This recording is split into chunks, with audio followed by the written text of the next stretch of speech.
టాలీవుడ్ అగ్ర కథానాయకుడు మెగాస్టార్ చిరంజీవి గారు డైరెక్టర్ వశిష్ఠ కాంబినేషన్లో వస్తున్న సినిమా పేరు విశ్వంబర. చిరంజీవి గారి కెరీర్లోనే 150వ సినిమాగా ఈ సినిమా మన ముందుకు రాబోతోంది. ఈ సినిమాని డైరెక్టర్ వశిష్ఠ ఎంతో గ్రాండ్గా తెరకెక్కిస్తున్న విషయం విదితమే. బింబిసార వంటి బ్లాక్ బస్టర్ హిట్ తర్వాత మెగాస్టార్ చిరంజీవి గారితో ఓకే చేసిన తర్వాత ఈ సినిమాపై అంచనాలు పెరిగిపోయాయి. ఈ సినిమా ఒక పానిండి సినిమాగా రాబోతోంది.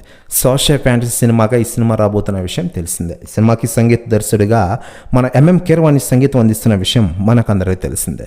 అయితే లేటెస్ట్గా అందుతున్న సమాచారం ప్రకారం ఇటీవల ఈ సినిమా నుంచి మొదటి సాంగ్ రిలీజ్ చేయగా ఆ సాంగ్ అదిరిపోయే లెవెల్లో ఉంది. రామ రామ అంటూ మెగాస్టార్ చిరంజీవి గారి స్టెప్పులకి ఇండస్ట్రీ షేక్ అవుతున్న విషయం తెలిసిందే.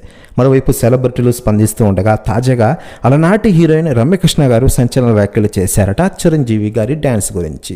ఆమె మాట్లాడుతూ, మెగాస్టార్ చిరంజీవి గారు ఎప్పటికీ ఒక లెజెండరీ హీరో. ఈరోజు రామ రామ అంటూ సాగే ఒక సాంగ్తో మన ముందుకు వచ్చారు. డ్యాన్స్ అయితే ఎరగదీశారు. ఈ వయసులో కూడా ఇలాంటి ఎనర్జీ చూపిస్తున్నారంటే నిజంగా చిరంజీవి గారి గ్రేట్. విశ్వంబర సినిమా ఖచ్చితంగా ప్రపంచ రికార్డులను బద్దలు కొడుతుంది అంటూ సంచలన వ్యాఖ్యలు చేశారట రమ్యకృష్ణ గారు. ప్రస్తుత వ్యాఖ్యలు వైరల్ అవుతున్నాయి టోటల్ తెలుగు ఇండస్ట్రీలో. మరోవైపు మెగాస్టార్ చిరంజీవి గారు డైరెక్టర్ విశ్వంబర ఈ సినిమాని ఏడాది రిలీజ్ చేయాలని చూస్తున్నారట డైరెక్టర్ వశిష్ఠ గారు. ప్రస్తుతం న్యూస్ కూడా తెగ వైరల్ అవుతోంది.